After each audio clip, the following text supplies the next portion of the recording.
we are from Group 8. For our project group, we choose Journal Article 2, Laboratory Measurement of Relative Permeability.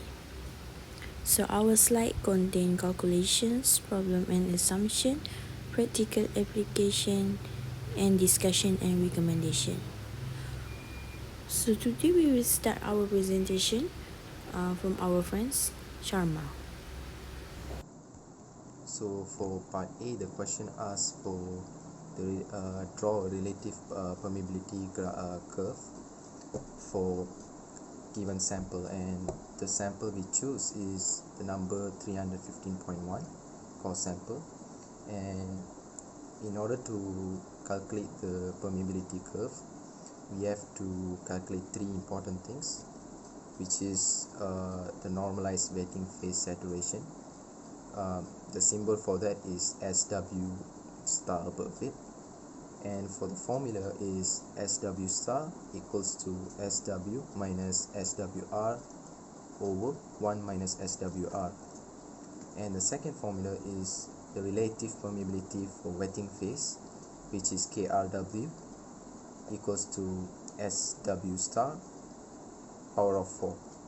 And the third formula is the formula relative permeability of non-wetting phase, KRNW equals to 1 minus SW star power of 2 multiply with bracket of 1 minus power of 2 of SW star and close bracket. So these three formulas are very important, because in order to find the relative permeability curve model, we have to draw an x-axis and y-axis. So as an x-axis, the SW star act as an x-axis, and for the y-axis, it can we use KRW and KRNW as y-axis. So that's why we need these three formulas, and we need to calculate these three values. So for the first calculation, we have to find the SW star. So for that, based on the question, it's given that the calculated saturation at inner core end, which is in percentage, but for the calculation we need to change that in fraction, so basically we need to divide 100, so we get a collective of data for that, and I label it as S fraction, and all the data we call it as SW, but the last number, which as you can see in this case is 0.0085, we call it as SWR, and also it can act as SW also. So when it comes to calculate the SW star, so we need to substitute all in the formula. So as you can see, each data we can put in SW minus the SWR, which is the last value, over 1 minus again the last value again. So this we have to do for every data respectively, so that we can gain the SW star for each data. For the next part of calculation is to calculate the KRW and KRNW, which we use the KRW equals to SW star power of 4, and another formula for KRNW is 1 minus SW star square and bracket of 1 minus SW star square or close bracket. For this, I pass to my next group mate to explain this furthermore. Thank you. Hi, my name is Aini. For the next part, we will find wetting phase KRW and non-wetting phase KRNW using this formula. SW star number we take from the calculation that we did before. There are 8 data that we calculate based on sample number 315.1. This is the step we do to find wetting phase and non-wetting phase. SW star that we calculate just now we'll use in this formula to get KRW and KRNW. There are 8 data that we need calculate. This data used to create relative permeability curve. After we do the calculations and got the results, we transfer to the data to the table. By doing this table, it can help us to make a reference while doing relative permeability curve. From this graph, for wetting pace, we can see the green line that we refer as KRW. KRW acts as y-axis and SW as x-axis.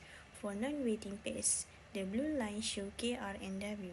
KR and W act as y-axis and SW as x-axis.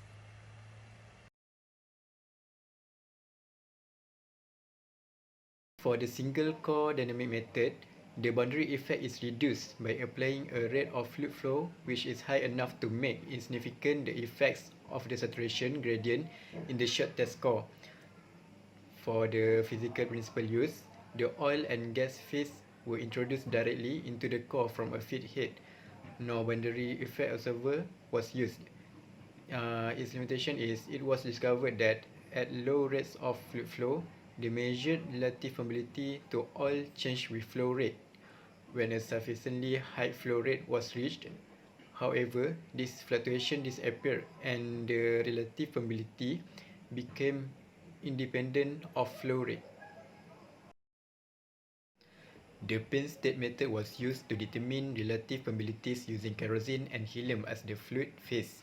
It aims to minimize the effect of the boundary effect by use of a test core sample between two samples of identical material, all three of which are in capillary contact.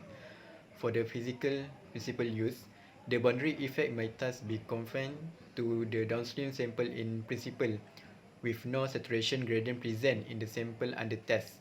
The upstream core purpose is to act as a missing section for the two fluid phase. Its limitation is the flow rate was changed over a wide range of values. Initially, the kerosene was precipitated with gas at the pressure at which it was injected into the system. The measured relative permeabilities to both oil and gas were inconsistent when iterated kerosene was used as the wetting phase. The unpredictable variance disappeared when studies were repeated with kerosene that had most of the dissolved gas removed. In all subsequent work, a degas oil phase was employed. The next is stationary liquid method. The boundary effect is prevented by capillary force that keep the wetting phase fixed within the core. Only the non-wetting phase is allowed to flow. The physical principle use is accomplished by the use of a very low pressure gradient across the core. Its limitation, it was found that a core which had been desaturated and then allowed to imbibe oil exhibited a marked hysteresis effect. Then gas drive method. In this method, the impact of the boundary effect is decreased by the use of high rate of flow. The physical principle use is both phase flow simultaneously and only gas is emitted to the core. Its limitation, no significant change of relative permeability to gas appeared to result from increasing pressure gradient until a pressure drop of 270 of water was used. The relative permeability to gas was reduced at this high pressure gradient. This deviation was most likely caused by initial effect discovered at high rates of gas flow. The last method is the Hessler method.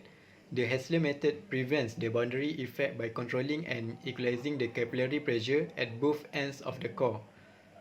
The physical principle used is placing the core between the two is permeable only to the wetting phase and will permit uniform saturation to be maintained throughout the length of the core even at low rates of flow. For the limitation, the accuracy of the measurements in this investigation were not as great as in a normal run because of the lower pressure drops that were used for the two phases.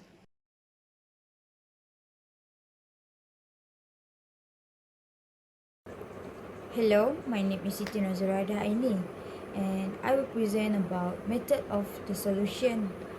First, for the pain state method, the procedure was firstly the cores were filled with the oil, Then the oil was allowed to flow through them at the rate that caused the pressure to drop by a certain amount. Then the gas was let out at a very slow speed. After that, the system reached equilibrium. The test core was quickly taken out and weighed to find out how much oil was in it. The core sections were then put back together and the flow of the both pairs resumed at the same rate as before. The flow rate of the oil pass was then slowed down a bit, while the flow rate of the gas phase was increased at the same time to keep the pressure drop across the core at the same level as before. After getting back to equilibrium, then the test section was taken out and the saturation was found. This step-by-step process was repeated until the full relative permeability curve at small change in the fluid saturation has been obtained. Next, a single core method.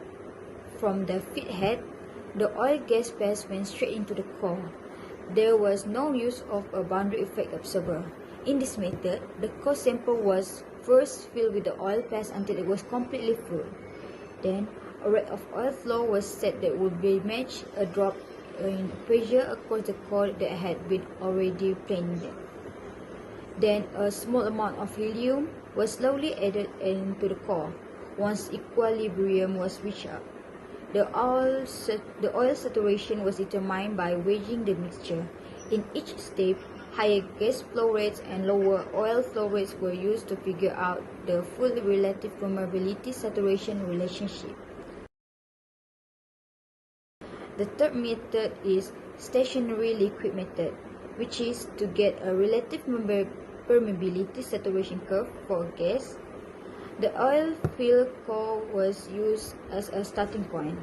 The amount of oil in the core was then reduced by blotting it with Kleenex. When the oil saturation was lowered to the level below the equilibrium gas saturation, gas moved upward through the core despite a 1-inch drop in water pressure. At the point, the relative permeability was measured and the amount of oil in the rock was found by weighing it. This was done again and again until a full relationship between gas relative permeability and saturation was found.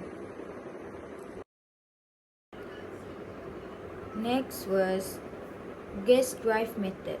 First, a thick oil was used to coat the core so that relative permeability could be measured more accurately. This oil was chosen because it would be forced slowly out of the core. The thick oil was used. Gas was forced through the core at a certain pressure for 5 seconds and the amount of gas that went through was measured. Then amount of oil in the core was determined by weighing. The core was exposed to gas flow again for a short time and the amount of reduced saturation was found. This procedure was done again and again until it was done. Saturation relationship was discovered. Okay, for the last method was Hassler method. This is accomplished by placing the core between two discs permeable only to the wetting pass. The permits of a uniform saturation to be maintained throughout the length of the core even at low rates of flow. The apparatus measurement made by Hassler method, it is shown at figure 8. The semi-permeable disc at each end of the core allows oil but not gas to pass through. They also permit the pressure drop in the oil pass to be measured independently of in the gas pass. In the measurement of the relative permeability, the sample to be tested was saturated with oil and then it was placed in the apparatus with a few layers of Kleenex at both ends to ensure good contact between the core and semi-permeable disc. Oil entered the core through the disc A. Disc A was isolated from the small disc B by the metal sleeve C. The pressure in the oil at the inflow end was measured through the disc B. Gas entered the core through the radial grooves in the face of disc A. The difference between the pressure in the oil and the gas at inflow end, the capillary pressure was measured by the gauge capillary pressure. The oil and gas passed through the sample at the rate such that the pressure drop in the two phase across the core was the same. This was accomplished by adjusting the valve, which is grain volume, which control the rate of flow gas through the sample, so that the pressure drop in the gas phase was equal to the pressure drop in the oil phase. This was done so that the capillary pressure at the outflow end will be equal to the capillary pressure at the inflow end. The gas left the core through the radial grooves in the disc D, and the pressure of the oil at the outflow end was measured through the disc E. After equilibrium was reached, the sample was removed and the saturation of the sample was determined by weighing.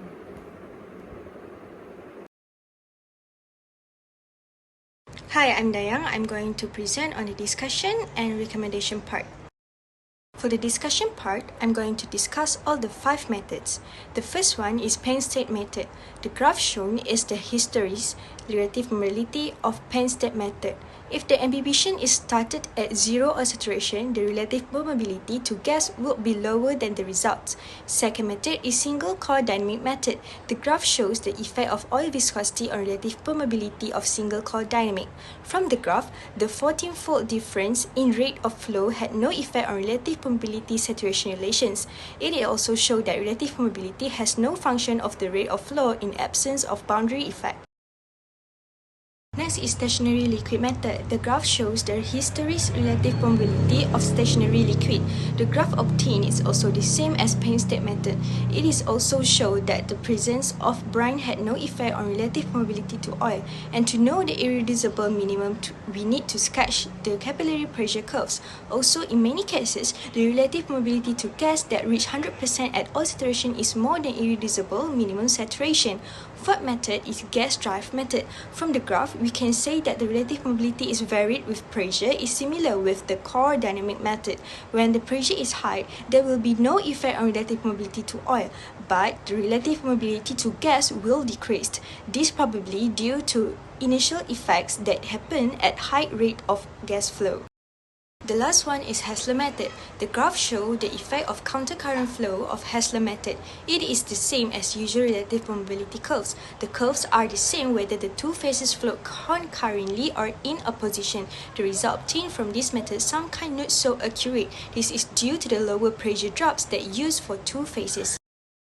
Next, I'm going to present on the comparison of those 5 methods. I have divided the result from these 5 methods into 3 small sections. The first one, relative mobility to gas. Penn State, single core dynamic, gas drive, and Hassler method have the same curves for relative mobility to gas. The stationary liquid method gives the best curve among all those 4.